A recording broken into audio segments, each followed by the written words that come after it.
We're back again with Father Edward Connolly. He's a pastor in the Diocese of Allentown, Pennsylvania. And back again with Susan Gertz, a young single Catholic who lives in Cincinnati and a good friend. Welcome back. Thank you. So, do looks matter? Yes, they do. Thank you for being with us. No, just kidding. Susan, do looks matter when it comes to finding the right person? Do looks matter? Yes and no, Anthony.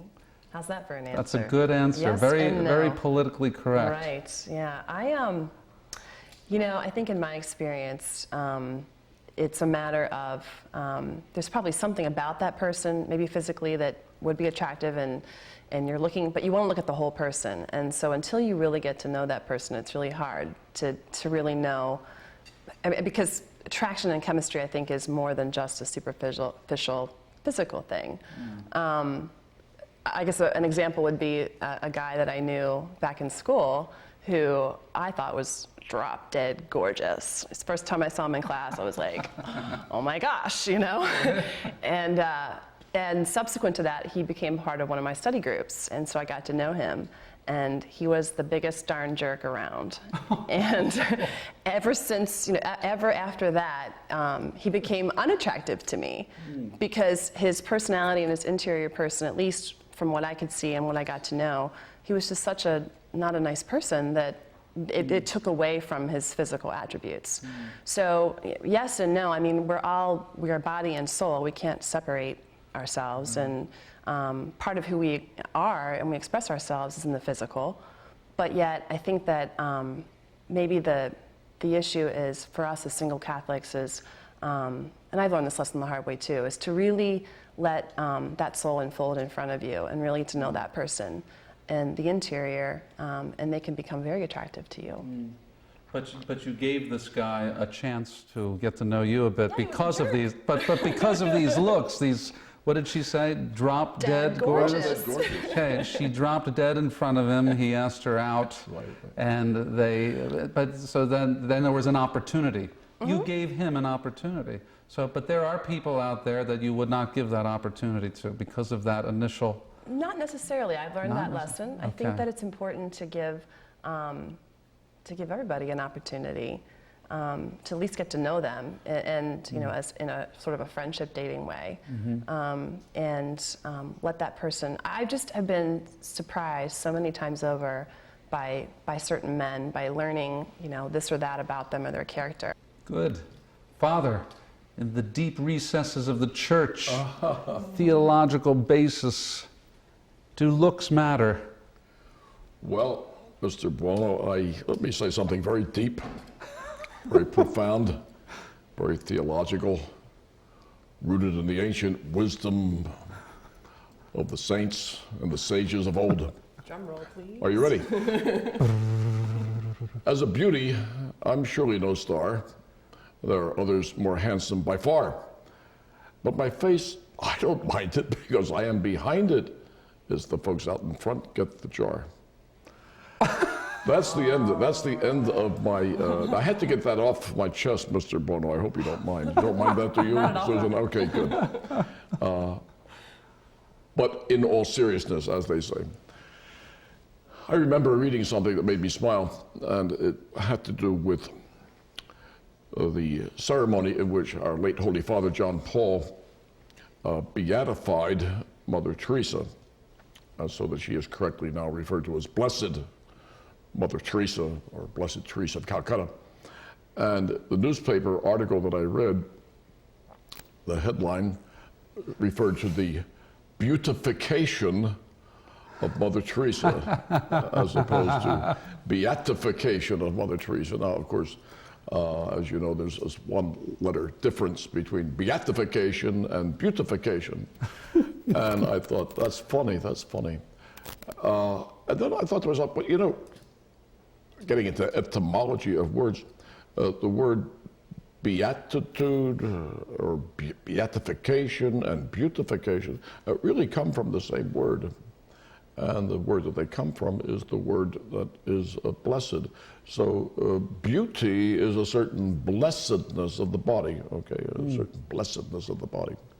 Now, Where to go with that thought, I don't know. Except to say this. There's a certain idealism in us, and all three of us here are people who try to live according to ideals, that want us to say, looks don't matter at all. It's the inner person. There's a certain voice inside of us that says, yes, they do, yes, they do, yes, they do. And yes, they do. They do matter.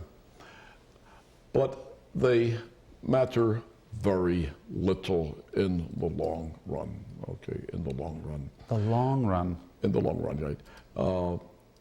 Physical beauty, most people, they max out on physical beauty when they get to be about 17, I think. And it's pretty much downhill from there. No, I say 17. Okay, maybe it's 21. Maybe it's 25. I won't go any further than 30. About 30, you're maxed out. You're about as pretty or as handsome as you're ever going to be. And in fact, I think it comes earlier than age 30. It's all downhill then. I'm glad I'm only 22. So I really think that a person who evaluates his or her own face and form in the mirror and says, oh, I'm not pretty, I'm not good looking compared to others, we say, well, and compared to whom, you know? Compared to Dracula or to, you know, the Frankenstein monster, you're not bad looking at all, you know? And I've often taken some consolation in that. So pretty or handsome in comparison to what? In comparison to whom? And there's something in the catechism that I have here that makes a little bit of sense to me. In fact, it makes a lot of sense to me. If I can find it here. Oh yeah, here it is. It's paragraph 2519. The pure in heart are promised that they will see God face to face and be like him. Purity of heart is the precondition of the vision of God. Even now, purity of heart, enables us to see according to God, to accept others as neighbors. It lets us perceive the human body, ours and our neighbors, as a temple of the Holy Spirit, a manifestation of divine beauty. So, I believe this. I believe we should spend a whole lot less time wondering whether I am beautiful or not, or I'm handsome or not, whichever adjective is appropriate to the gender, and I should spend a whole lot more time in developing purity of heart, so that I may see the beauty in other people. People who are pure of heart perceive others as beautiful. Mm-hmm. It's only those who are not pure of heart who go around making adverse judgments on other people's looks. And quite frankly, people who are fixated on other people's looks. They're trivial people, they're superficial people, and we'd probably do better not marrying them.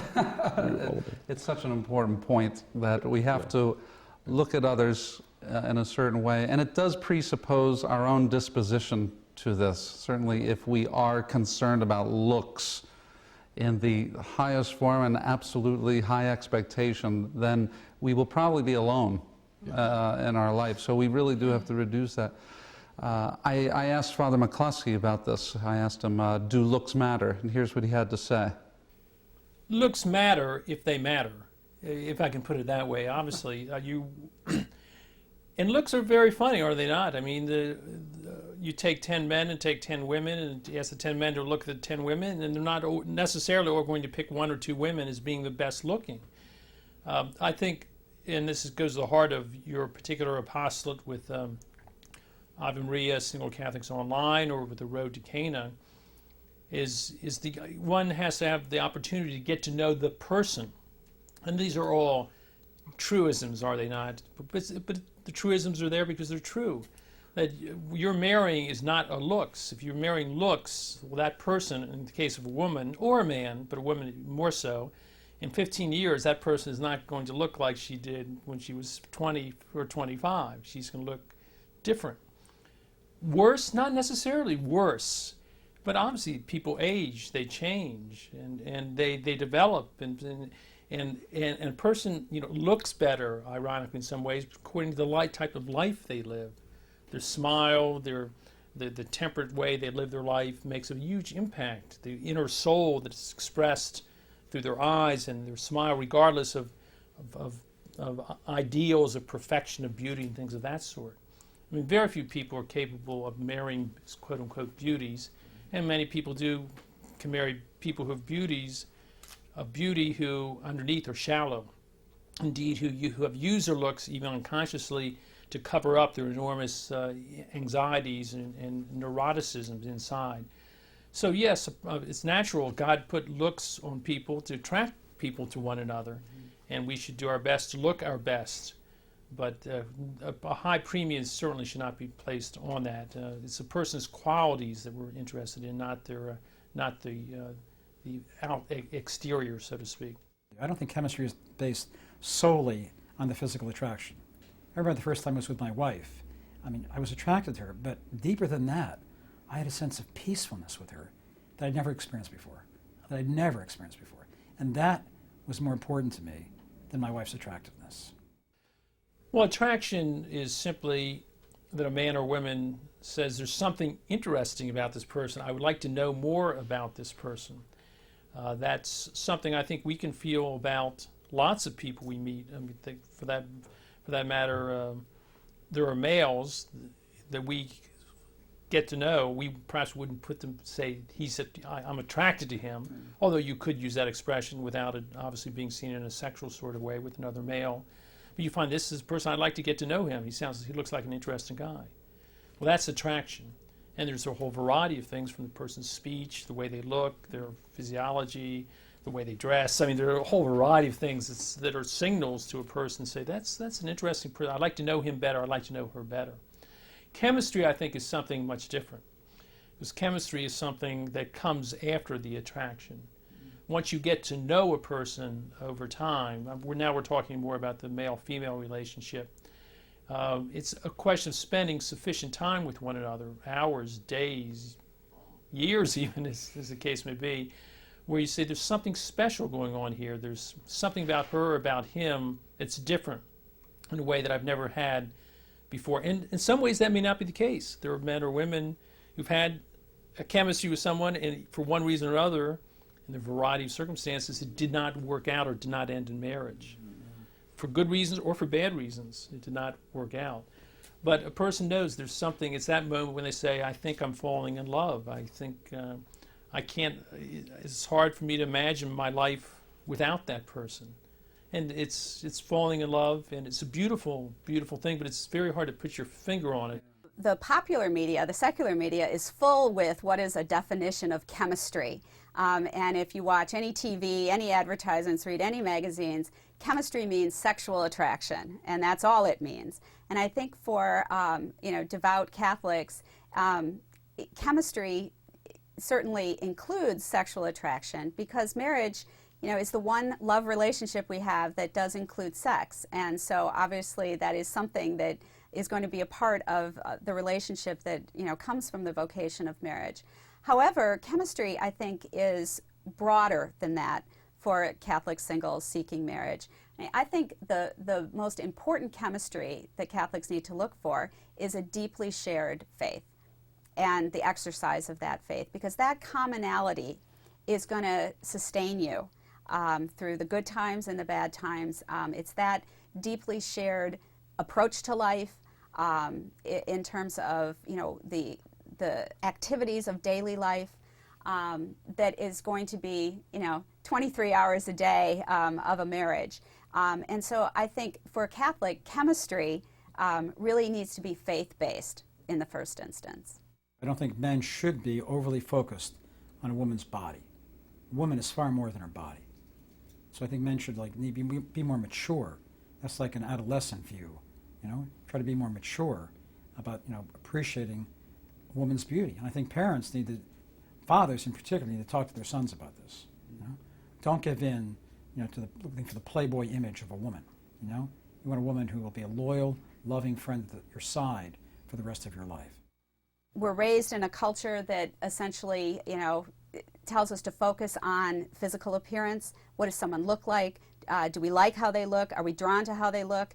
And that, is not necessarily the best indicator of who will be a good and devout Catholic spouse for you. You will definitely be attracted to the person that you're called to marry to.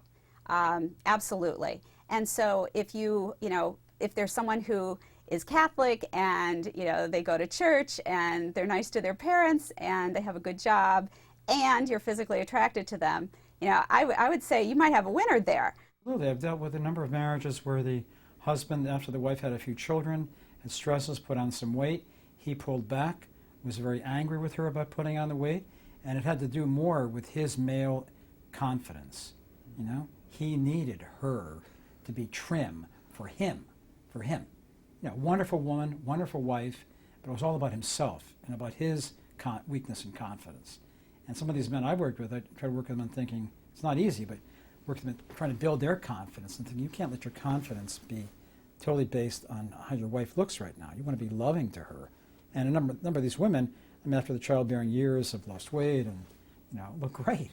Yeah. But that earlier damage has really wounded, the relationship profoundly.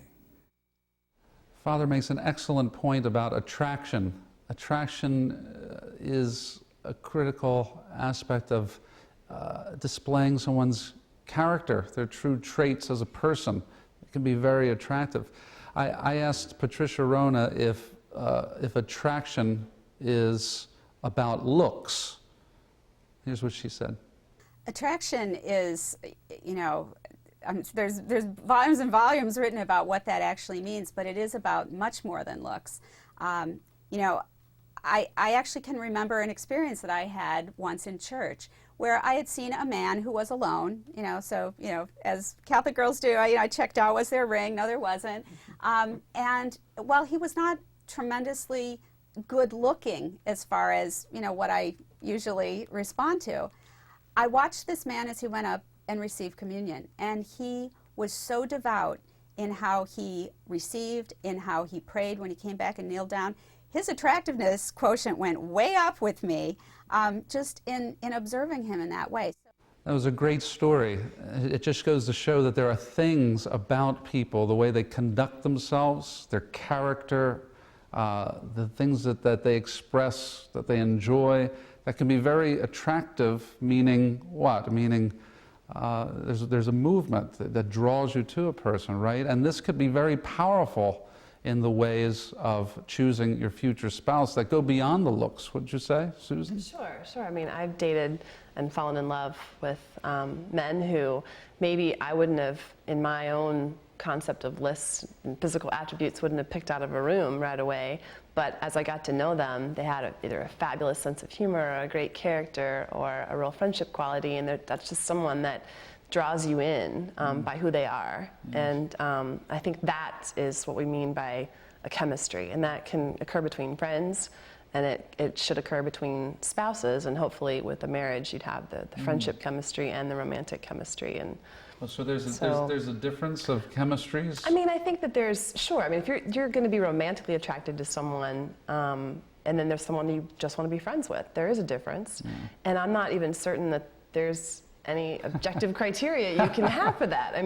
It could be a timing issue, or just something in that person, the way they do something, or express who they are, what they believe, that really draws you in a romantic sense, the way between a woman and a man. And it is a mystery. And as Father McCloskey said, you could put 10 people in a room, 10 women, and have 10 men, and get them to determine, who's the most attractive, and you come out with however many different answers. It's love is a mystery in the end, isn't it, Father? It draws you towards choosing one unique person for marriage. Oh, yeah.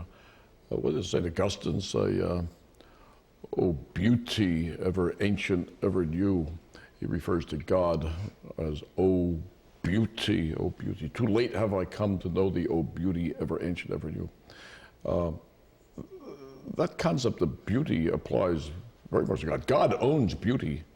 In fact, it would not be too much to say that we say God is love. That's certainly true. God is beauty also. Godliness is beauty. And a human being should be a mystery, as Susan was saying, or intriguing, right? We all look for a certain mystery in a person. And it's not simply all revealed on the skin, that's for sure. There's a, well, referring to the catechism we mentioned a while ago says that the pure in heart are capable of perceiving beauty. And of course, that begs the question, who are the pure of heart? And the Catechism 2518, paragraph 2518, tells us, the sixth beatitude proclaims, "Blessed are the pure in heart, for they shall see God."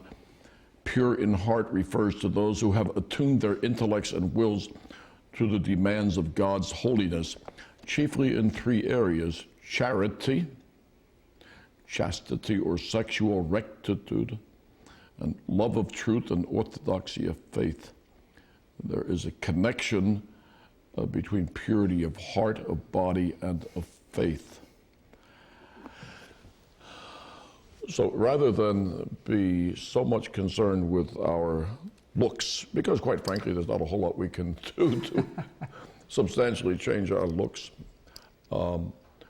we should try to develop purity of heart so that we can see the true beauty that lies within other people.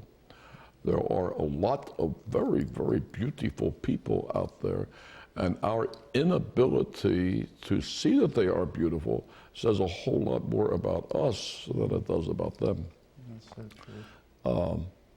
I was trying to think of something in the Bible that has to do with physical beauty, especially as a man perceives a woman's beauty, or vice versa. Mm-hmm.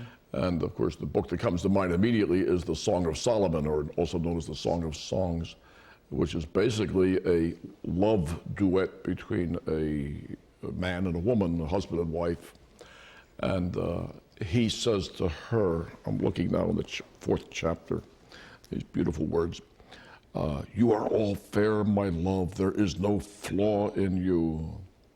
You have ravished my heart, my sister, my bride.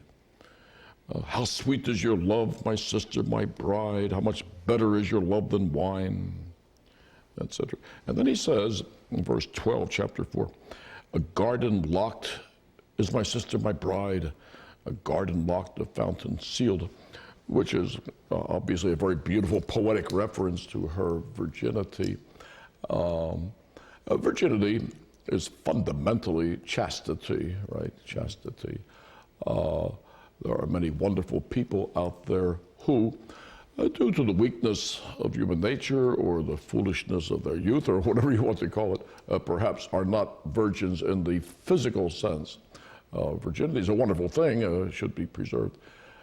But even if a person is not physically a virgin because of some reason in the past, that person is still capable of chastity. And chastity is a very, very beautiful and intriguing thing. Yes. Beautiful reality. It's attractive. And it's certainly, for single Catholics, something that is probably central, wouldn't you say, Susan, to what they're looking for in the other person. Absolutely. You know, and if that isn't there, then there could be problems. Now, who's responsible, do you think, for preserving the chastity in the relationship, the man or the woman? Anyone? Anyone? I'm ducking that question. No. Both. Both. Good answer, Susan. Both. I've seen this dialogue. People, you know, men always say, well, we're weak. Women are the strong ones. They're supposed to be the ones to, you know, keep me in check. Right. Yeah. But then there's a school of thought that, no, hold on. Man, you're the leader. You're supposed to be exercising ahead of time your role as head of the family, and even this future family. You take control. Absolutely. I might actually favor that side, even though I do believe it's both. I think men have a fundamental responsibility to show that leadership quality, wouldn't you say, Father? Oh, absolutely. I mean, the wisdom of some people is, oh, well, it all depends on the girl, it all depends on the woman, you know, that if she's weak, then the ball game is over. No. He has to lead her, and he has to reassure her that she is beautiful and desirable, so much so that out of respect for the beauty and the mystery of her he will refrain until it is the right time. I mean, somewhere in the Song of Songs here it says, do not stir up love before its own time. Do not stir up love before its own time. That's a recurrent verse in the Song of Solomon. And what is that? What is the stirring? Do not stir up love before its own time. This goes back to what we talked about in another program, don't you think? These skipping over the friendship part. We jump from romantic into the intimacy prematurely, yes. and getting ourselves into the occasion of sin is what the church would call it. Exactly.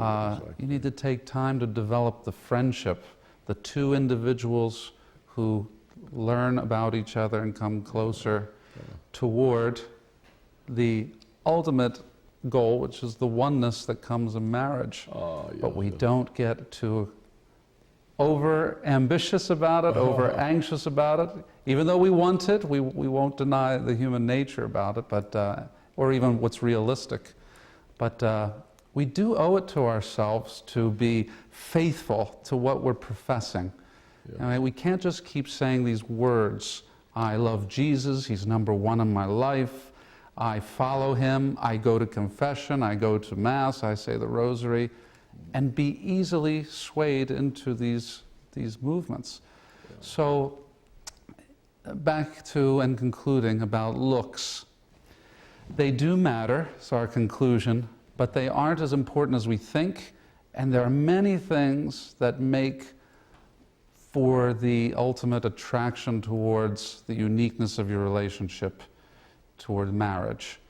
Attraction, especially a confident person who's comfortable in their skin, and they just have an attraction that maybe many people have, but ultimately there will always be one unique person. That's just something about that person. And how many marriages do you see where you observe them, right? You're like, how did those two, how did they ever come together? You know, what did he see in her? What did she see in him? You must have come across those. Yeah, and it's a mystery. That's ultimately what we're concluding. It's all mystery. Be led, be open, and that's all we have time for today. Thank you very much. Please visit our website, www.roadtocana.com, for more information and resources and book recommendations to get a copy of this program and all the other programs. And please take the time to share this with others who are very much in need of this information. And remember that while you're on this road, to trust in Jesus at all times, and remember to keep his peace with you always. 'Cause if marriage is to last, it will